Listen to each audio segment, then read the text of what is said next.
class inspirations. So today it's a bit of a different video. I'm going to show you how to make something, so it's a little tutorial, and it's how to make your own dinosaur fossils for your classroom. And what I did is I made these for a teacher in year 2, and we used them in the sandpit area in the classroom, and also we used it in the gardening area outside and buried them in the soil. And we used them so the children could make a fact-finding card about which dinosaurs they think it's come from, which ones show the most evidence to be that animal, and things like that. So it's a really good educational resource to make for your classroom. And actually they do last quite a long time. If you look, I've made this super thick, this fossil, and it does last a good number of years. The ones I made in year 2 lasted about four years, yeah, before I had to redo them. The children absolutely love this activity in your classroom. You can pop it in a forest school activity if you're doing that. Bury them around your forest school area. You can just use them in your outdoor play. Again, just bury them in soil. Again, you can use them for your sandpit and maybe a small world area. So they're a really good resource to make. They take minutes to make, as you'll see. So if you would like to know how to make them, just keep watching. And also like and subscribe for me. And you can follow me on my other social platforms, which is Facebook, Instagram and Twitter. And I will see you next week. Bye! So the first thing we need today is some modelling clay to make your fossils into. So we'll take some of this. So I'll just make one today in front of you to show you how it's done. And then I'll show you the ones I've already done. Because if I did it all from scratch, it would take far too long. So what we do is we just make sure that you've got a nice thickness to push your fossil design into. So we will start with this. So this fossil, I'm going to do let me think. I think I'll do a small dinosaur footprint on this one. So we'll put it here. We're going to put the pad of the footprint here. So just squash your finger and make a really nice teardrop shaped pad, if you will. A rough teardrop. And be careful if you've got nails like mine that you don't put those in. Okay. Try and make it as far down as it will go without making your clay hit the bottom, so that you can poke through it. We don't want that. Okay. And then from there I want 3 different claws, if you will, coming off it. So I'm going to put my little finger there, and I'm going to make the first one here. Then I'm going to put the second one there.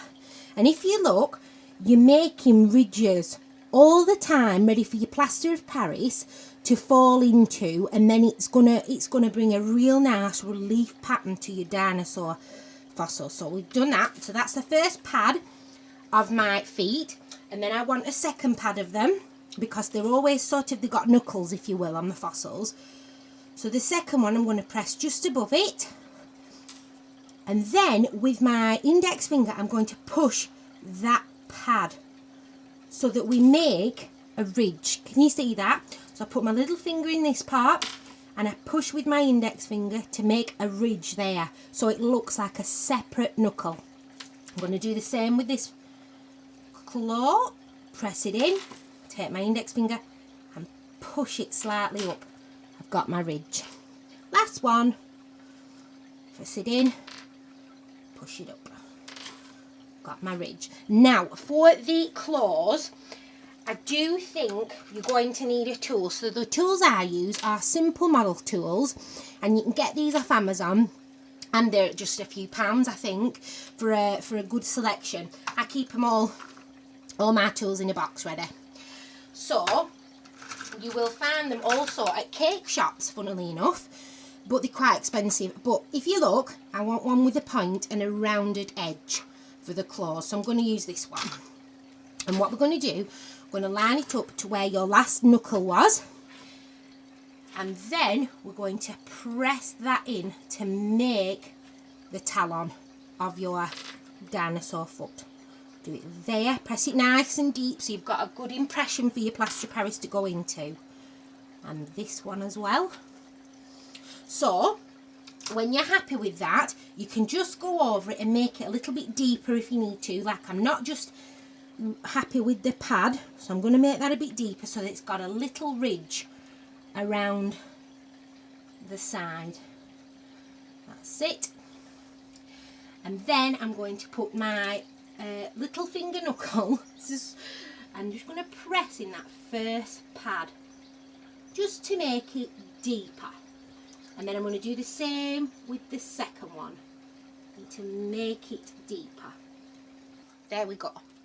So that one is our first dinosaur fossil. If you go on Google like I did, you can find many different ideas. I've done this head before and that went down a storm. In fact, I will do that head for you now and then you can see how we do that. I've also done a pterodactyl's wing and I've also done a selection of bones for the children to find in the sandpit. So bear with me while I get another clump of clay. So this one has to be quite a large clump. This one has to be quite a large clump of clay because you're going to do an entire head, but we're only doing a baby dinosaur head, so that's okay. So squash it down. Okay. Now remember, you need it a little bit elongated to make sure you've got the dinosaur's jaw in there.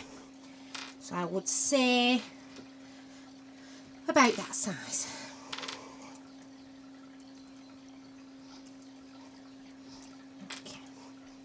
Okay, so if we look at the shape of the dinosaur head first of all, what I like to do is trace it out, and you can use your fingernail to trace this out. Easy peasy lemon squeezer. You just go around for the general shape.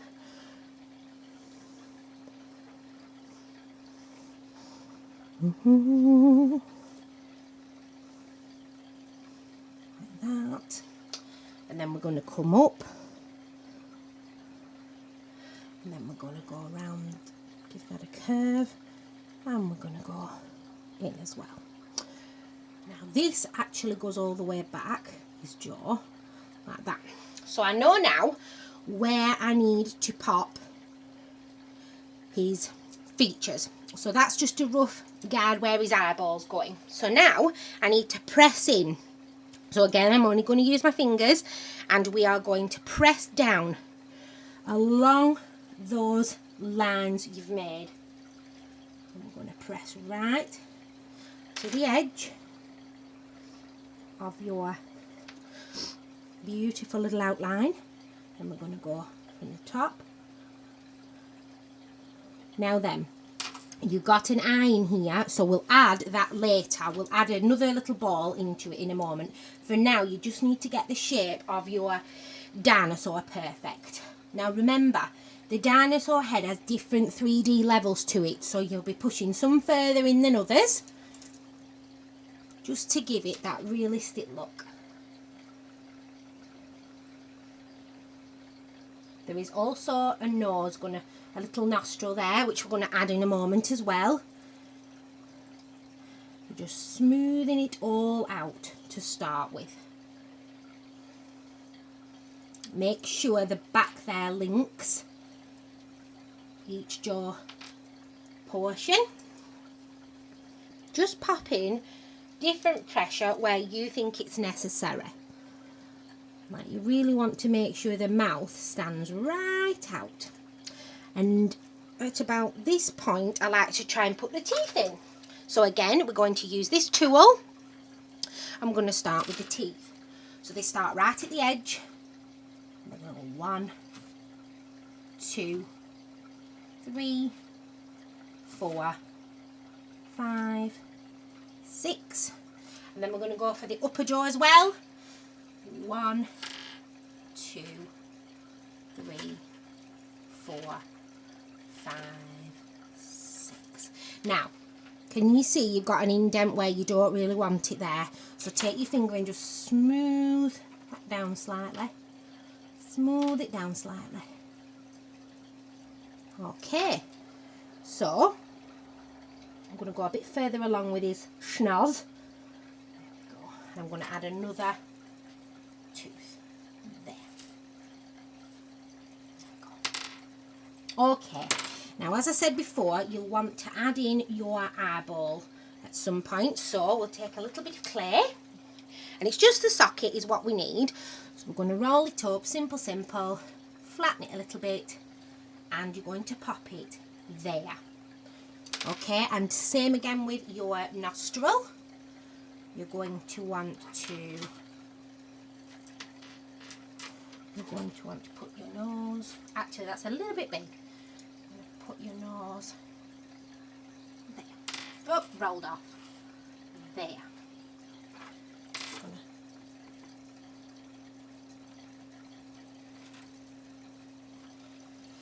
I've noticed that I've gone a little bit too far here, so the plaster of Paris is going to run out. So what you need to do is just pick your mould up and make a dam, if you will.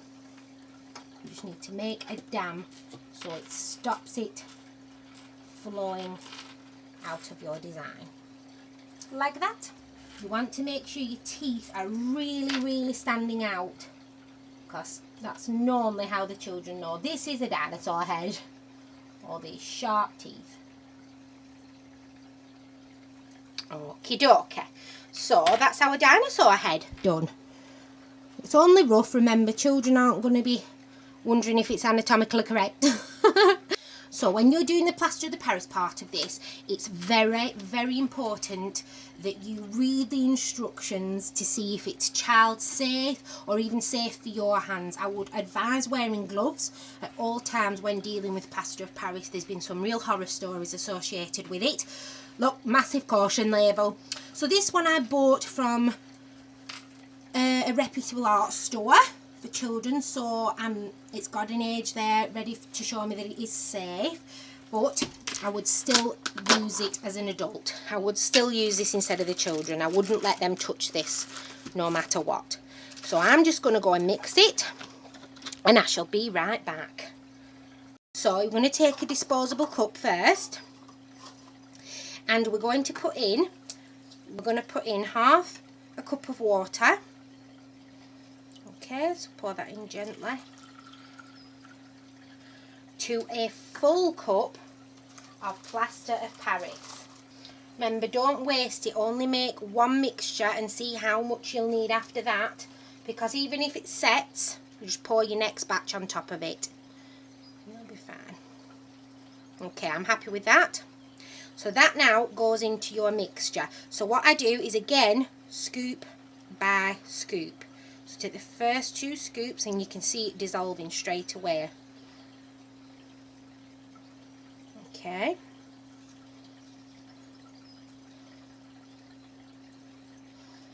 Now then, take a smaller spoon and start mixing that to get it really nicely dissolved. And it's just going to go more opaque and more white as you go. And it doesn't get thick until the last part, really.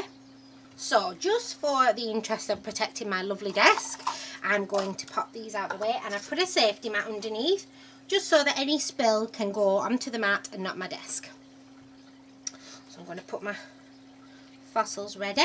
Now we use the spoon to mix, so you can always just use the spoon to pop the mixture in. And remember, you want it right up in all the crevices of your fossil. And always a good idea just to pat the surface lightly to make sure any air bubbles will come to the top. Okay, next one. That's a fossil I made earlier, so it's got lots of crevices in. That's the typical fossil that you find. It's got that caterpillar earwig look to it. Dead easy to make with your fingertips.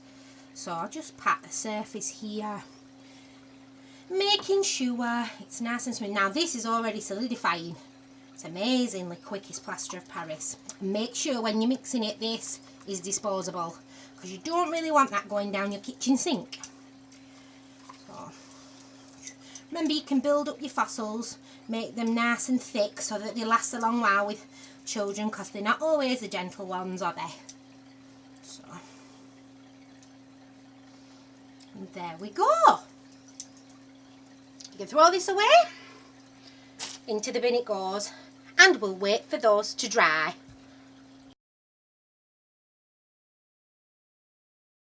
So that's had a quick time to dry now. It's nice and solid. So what I did to make them more old looking is I mixed some coffee in another disposable cup, and what we're going to do is we're going to peel these off. You put the plaster of Paris side down and you gently peel away to reveal your lovely fossil. Be careful because it still might be a little soft on this side, so you want to be really, really careful when you're peeling, especially with the big ones. Peel from all edges and it should just pop out. Ooh, there we go. And we've got the nose stuck in that one, so we're just going to hike that out with a tool. Like that. Hike the nose out, careful. Wonderful. So there's another fossil, and the last one, which was the one I made earlier, wasn't it? The snail one.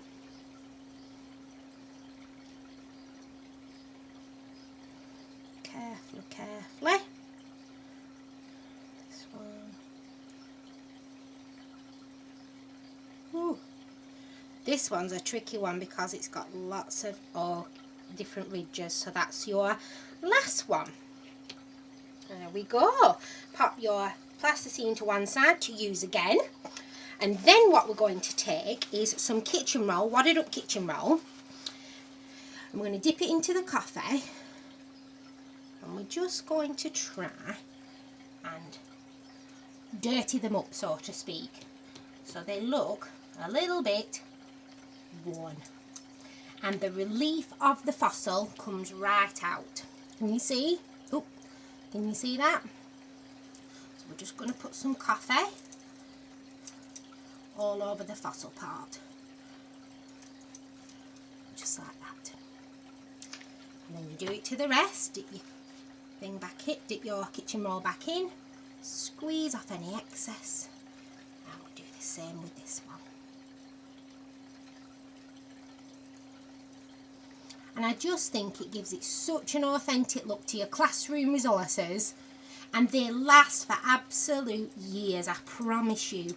I made these for somebody's class, a teacher, and they lasted a good 4 or 5 years before we needed to do another batch. And that would have been used in sandpits, the soil area, Small World, places like that. So they have been used to death. So making one set of them will last you a good long while.